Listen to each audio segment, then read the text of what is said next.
Hello and welcome back. This is video number 4, and we're going to talk about an overview of the Smart One-Time Offer and why they convert. So at this point in time, you will understand why the traditional way of creating a one-time offer is not converting. So now it's time to show you how to set up smart one-time offers or one-time offers that do convert. Now here, what we want to do is start brainstorming how you can implement this strategy into your own sales funnel to ensure that you give your customers what they want. So here's the part where you actually put yourselves in their shoes. But this process is going to make your life a lot easier. I wish I knew this when I was setting up one-time offers back in the day. And then when I figured this out, I was like, wow, I was actually doing it the hard way. So referring back to the example in the previous video, taxes. The way a smart one-time offer works is to ensure that it is actually related to your original offer. Now you might be thinking, well, that's a no-brainer. I do that all the time, or that should be easy. But really, let's just take this as an example. So to recap, if the front end offer is how to save money on taxes, and we established previously that it was business taxes. So how to save money on business taxes. And if the one-time offer was, let's say, a manual review by a CPA of your taxes and what you could potentially be leaving on the table, then yes, they are more likely to say, yes, I want that. Because with the front-end offer, they bought that because they know that they may be losing money on the table and they're not saving money. So they bought the course on how to save money on taxes. So having a review of that would be good, right? That would be related. Now, a lot of times, how do you get to that point? Well, there are many different directions or angles and different types of one-time offers that you can create. So what I want to do is just give you some examples. We're not going to focus too much on this, but I'm going to give you some examples so that way you can kind of begin to brainstorm what you might want to do. Now, if people are buying the initial offer, the question is, will they pay more to have it done for them, or would they rather do it themselves? So a lot of times you'll find people, they'll buy your course or they'll buy your digital product or they'll buy your service, but they're either on one side or one end. They'll either want to do it themselves or they want it done for you. It's really hard to know. So a lot of times if you can offer a mixture of those in your funnel, you'll actually get higher conversions, especially if you know that the person buying it has a limited amount of time and at the end of the day, they would rather you do it for them. So knowing this answer to this question can really help you create one-time offers that actually sell like hotcakes. Now, while we could talk about different angles all day, like I said earlier, let's get back to the smart one-time offer. So how do you ensure that people who go through your lead magnet buy your front-end offer and then buy the majority of your one-time offers? Now, this is simple. What we need to do is we need to work backwards. And while I know this doesn't really make a lot of sense right now, it will. So like I said earlier, keep an open mind. Do not assume anything. Do not assume or bring in any type of preconceived notions. Just kick that out right now. So I'm going to show you literally how to hack your funnel conversions by working backwards. So what we need to do is we need to start with your biggest, best one-time offer, meaning what you love only your best buyers to buy. Out of 1,000 buyers, you might only have like 400 buyers buy everything, or you might only have 200 buyers buy everything. But I want you to think it closely. What do you want those 200 or those premium buyers to buy, right? So what is your biggest, baddest, best one-time offer? So I want you to start with that first. Or you could say, what is the most expensive one-time offer? The one all the way at the very end. Start with that first. Whether it's one-time offer 3, 4, or even 5, you want to start there. So first off, think, how many one-time offers do you need to solve the problem that the person has, and then start right there. So what is the ultimate solution essentially? It could be more expensive, it could be the solution or whatever. Write that down right now. Pause this video and write that down, all right? So hopefully by now you have written that down, and I want to give you some examples here. So maybe if you haven't written that down yet, that's totally fine. If hopefully by giving you examples, it will help you kind of get an idea there. So let's say, for example, that you are a tax professional and you want to offer consulting for a high-end fee. So you could jot that down. You could also think about doing it for them. Like I said, done for you services, whatever that looks like. So it could be DIY, it could be done for you services, whatever could be the biggest, baddest, last one-time offer.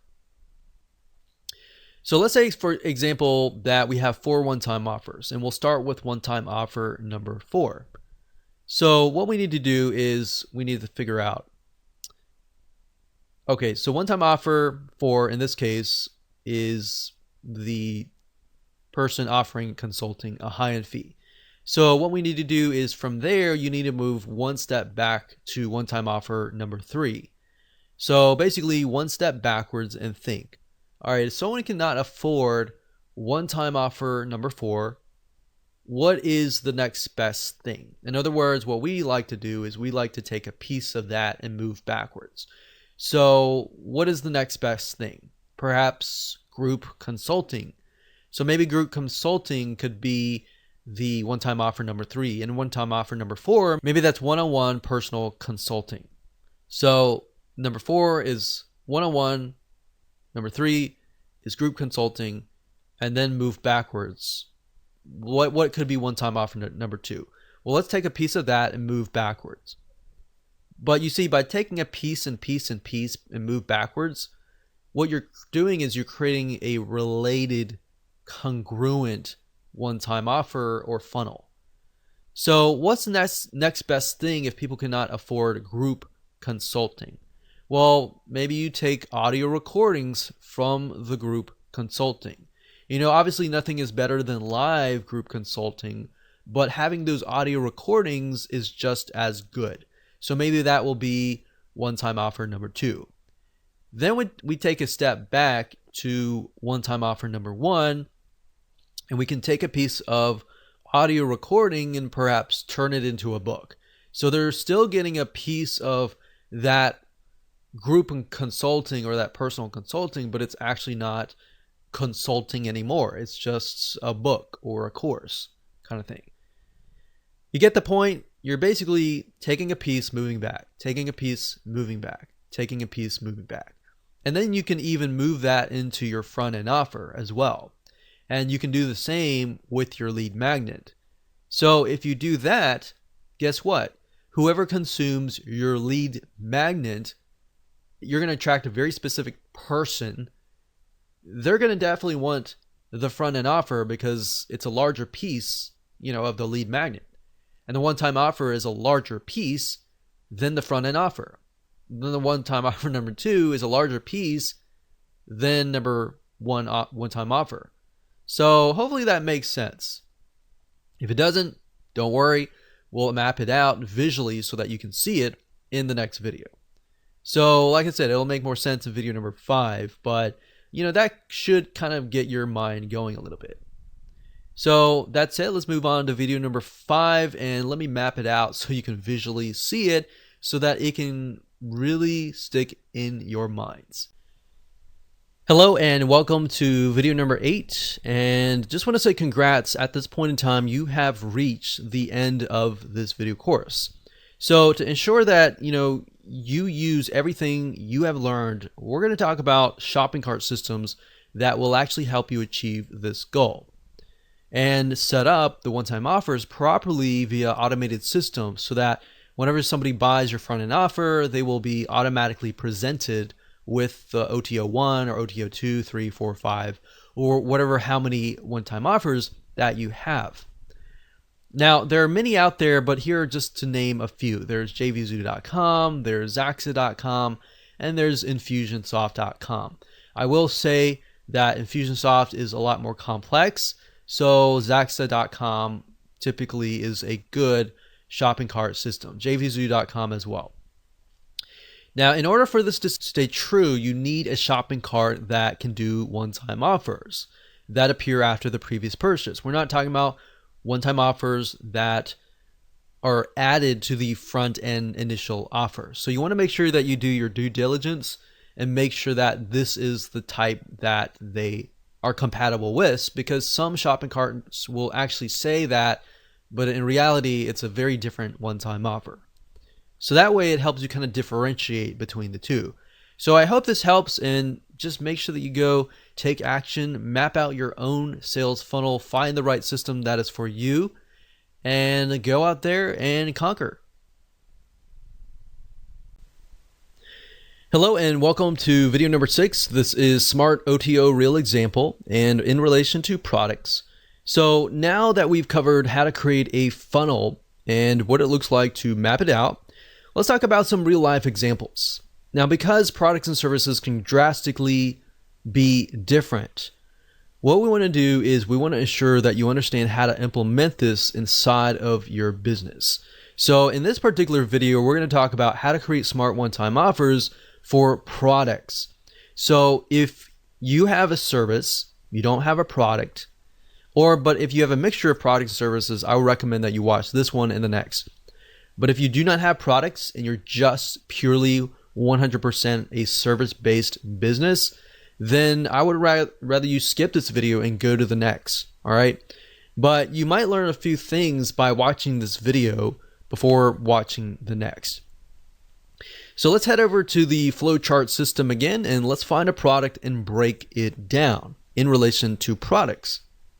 So before we map out a product funnel, what I want to say is that you do not really need to have products throughout your funnel, meaning you could have a mixture of different varieties of products, of information products to better educate people about your product and more. So if you're selling, let's say, for example, even an e-commerce physical product, you could use a training course or an ebook or a report as a lead magnet or even a front-end offer to get people more educated about the product that you are selling.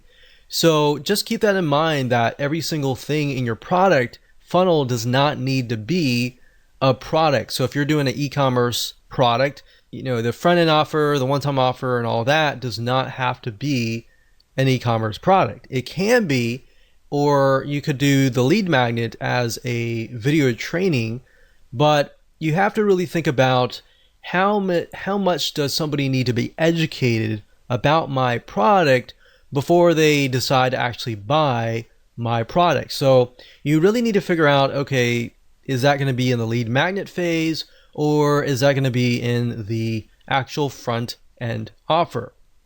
So what I'm saying is, don't feel like you have to stick with one specific type of one-time offer over and over again throughout your whole funnel.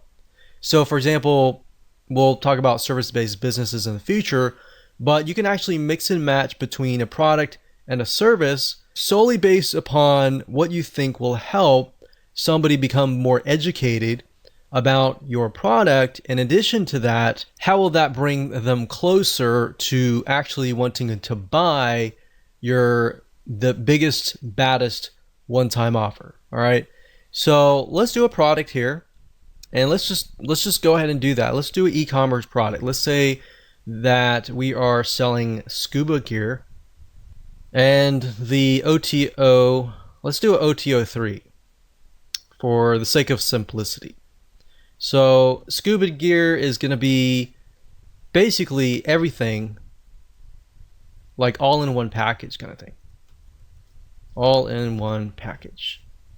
So this is kind of the everything, you get everything in the scuba gear package to help you stay below surface for a longer period of time.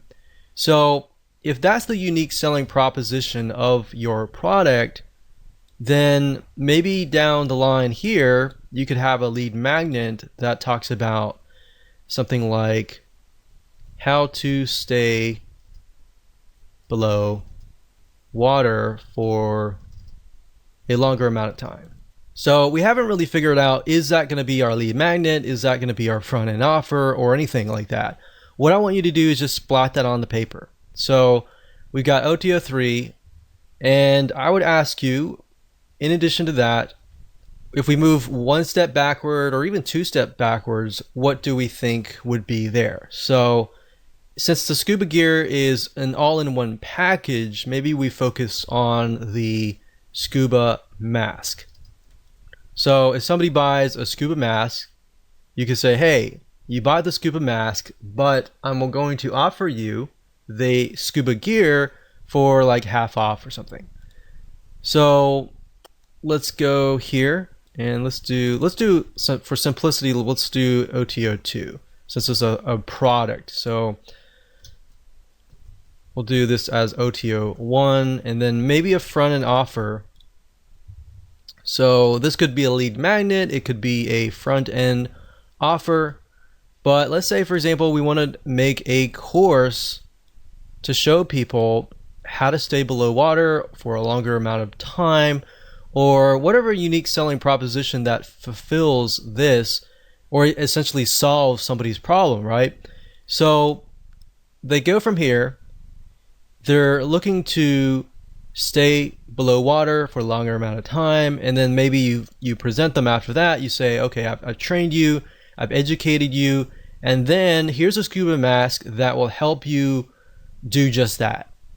And then after they buy that, you could say, you know, we normally sell the scuba gear all in one package for, you know, such and such price, but you're going to get 50% off if you buy it right now, kind of thing. So they're already in the frame of mind, thanks to this part here, that they're well educated. They bought the course so that they're well educated. And because you educated them, you have essentially gained their trust. And because they trust you, they're more likely to buy your funnel. So that's something that you could do for an e-commerce type product. Now, let's say it's a information product. So let's say that we won't do a service, and we can do a service in the next video, but let's say, for example, that this is a product. So maybe we could do scuba diving training, advanced training, and then we could do scuba diving. So OTO2 is the biggest, baddest bonus that we can offer, and that's the advanced training. So maybe OTO1 could be scuba diving, not basic training, but maybe intermediate training. And then maybe at that point, the front end offer could be scuba diving basic training. Could be the front end offer. So think about it for a second. I moved backwards, and this is more advanced, sort of less advanced, and a lot more less advanced. So now when we move back from here forward, it's going to be somebody comes in, they're interested in learning basic training, and they're still new. So maybe you provide them with intermediate training. You say, okay, we normally offer this at $200, but today you'll get access to it for $100. So after you complete your basic training, you'll have access to this immediately afterwards, and then so on and so forth. So that's what I would do for a product, but you kind of get the gist here. This is fairly simple as long as you start with this as the top level and then move down. So in this case, I kind of use the skill level from top, middle, bottom, so that when we go from here to here, it's a progression upwards, right? So you could use that method, you could use the method I taught you before, you could use any method, but hopefully that gives you a better idea on how to essentially create your OTO funnel. Okay, so this is video number 7, and we're going to talk about similar to what we talked about in the previous video, but we're going to map out a product funnel that is just for services. So let's head on over to the flow chart and let's find a service and break it down. Okay, so let's use the previous example with the scuba diving, but instead of a product or a course or information product or something like that, let's talk about a service. So let's say, for example, that you offer a scuba diving service or a training. So you really need to figure out what category does that fit in. Does it fit in where you're training somebody? Does it fit in maybe tourism or entertainment? You need to figure that out first and write that down. So in this case, we could do scuba diving one-on-one consulting. So that could be a one-on-one personal training kind of thing. And let's delete these two here. And let's say this will be OTO 3. And with the service-based business, you could do that, and then you could do a downsell. So somebody could not afford that. They could have something like a scuba diving group consulting, and that can be OTO 3. We'll call that downsell. So a downsell is basically if somebody says no to this, they are then presented with this, right? So that's basically how it works. Now, how can we best ultimately sell this OTO 3 here? Well, the best way to sell a service could be through a product, an information product, an ebook, a video course, something like that. So if your ultimate goal is to get them here, then similarly as the previous funnel, you could use a video course. So that could be a scuba diving course. We'll say video course. And then if we take a snippet of the course over here, this could be a scuba diving port. And then we can move back again over here. And this could be something like a scuba diving checklist, like a diagnostic test or something. So let's see, OTO 3, 2, 1, front end offer. So I'm going to actually do just OTO 2. Because in this case, we could solve their problems via this.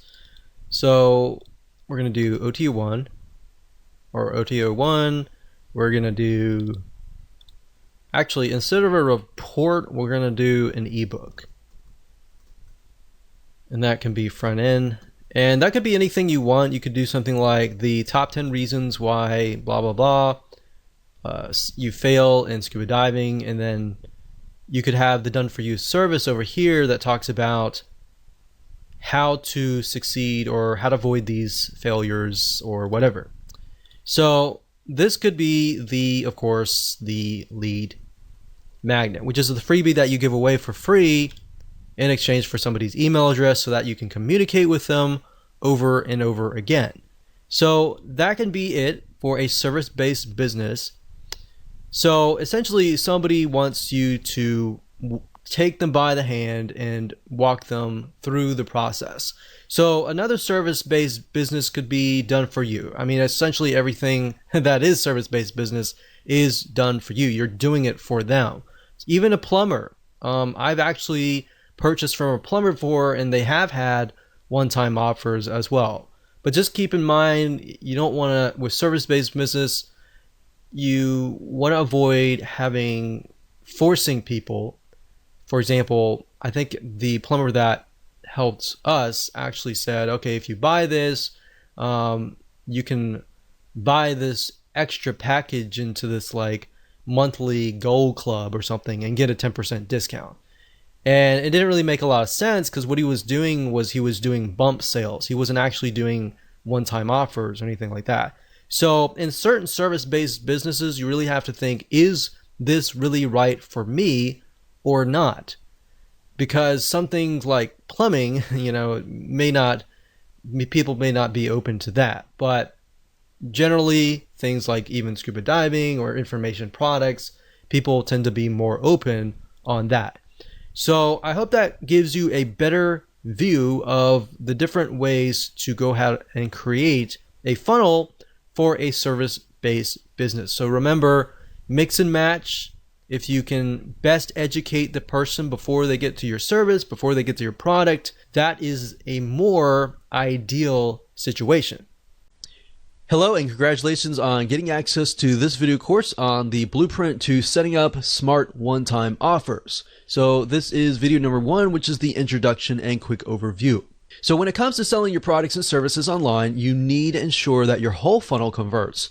Everything from your lead magnet to your freebie, whatever you're using to build your list, to your front-end offer, and then to your one-time offer. So in other words, everything needs to be consistent and congruent. If it is not, then your funnel will not convert.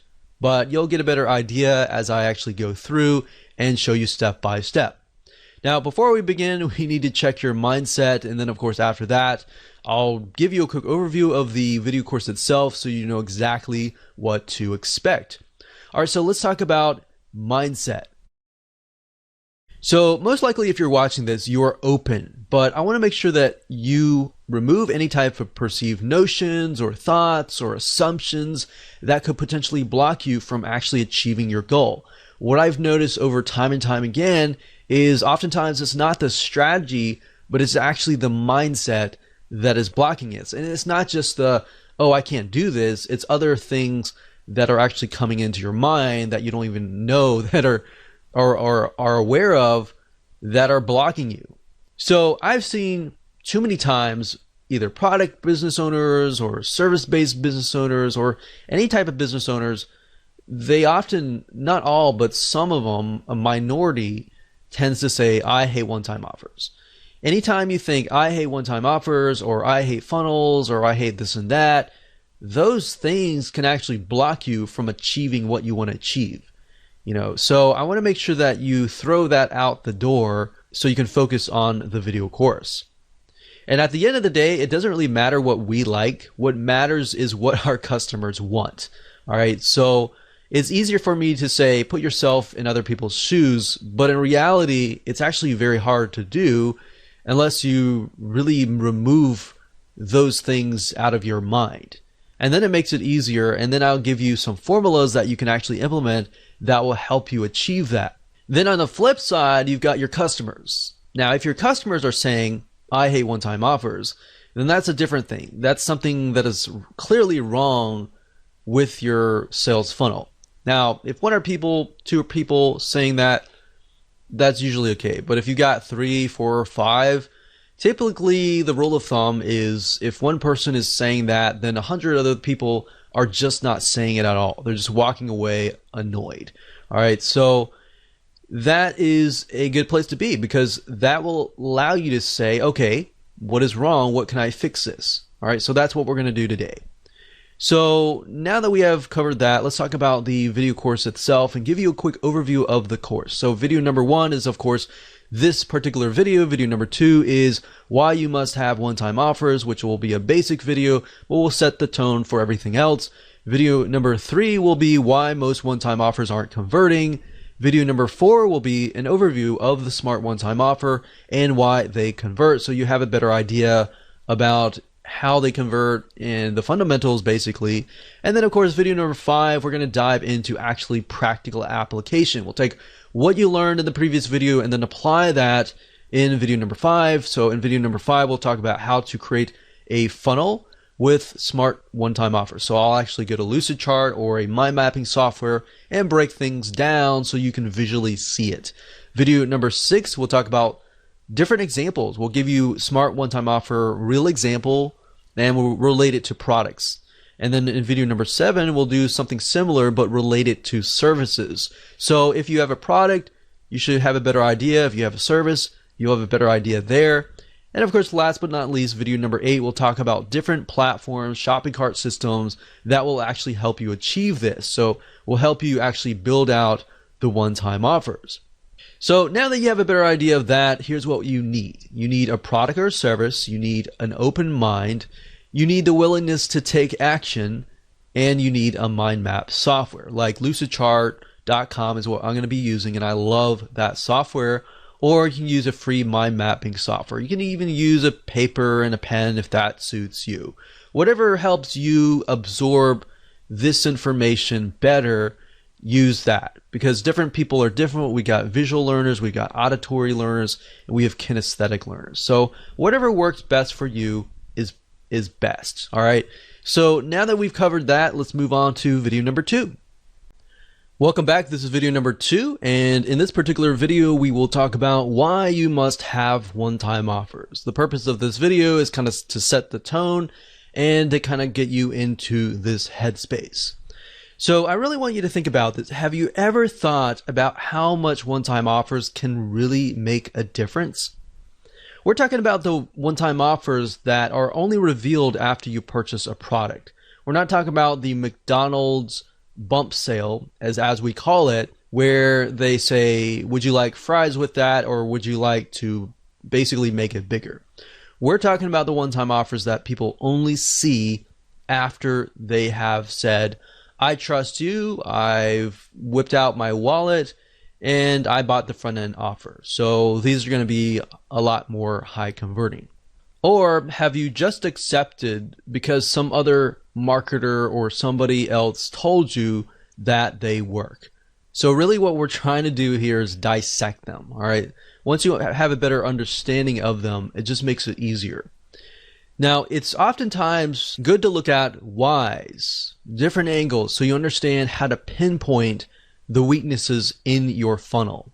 So even if your funnel is converting, there's always room for improvement. And that is the mindset that is going to get you far. So if you can kind of get into that headspace, then you're going to do wonders for your funnel.